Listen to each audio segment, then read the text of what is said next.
แพงหลาย เห็นบอกกำปั้นในบักเสีย อ้าวอีนางเอก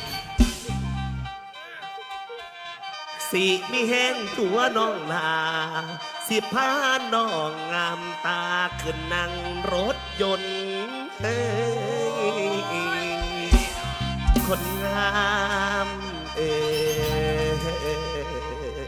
ย ได้ไหนจะลงใดอีสางมา สางงามตาเอ้ยเธอเลือกเอาเลย ระวังเสียกับคนคนนี้คนดีมีให้เธอได้ถูกสิ่งถูกอย่าง อยากได้หยังอยากได้หอละครั้งอยากได้หอกองเพนไอ้สามารถสร้างให้เธออยู่ได้เหมือนทุกหม่องสุบอนต่างกันกับผัวของเธอ คนทุกๆยากๆไร้ซึ่งอนาคต ลูกเศร้าให้เศร้านะ ถ้าหากว่ามันแน่จริงนะ มันบกล้าดันดนพาเมียของมัน เขามาสู่ทุกข์สู่ยากในกอทมบาขาไหลให้นี่ดอกสาวงามตาเธอเลือกเอาเลย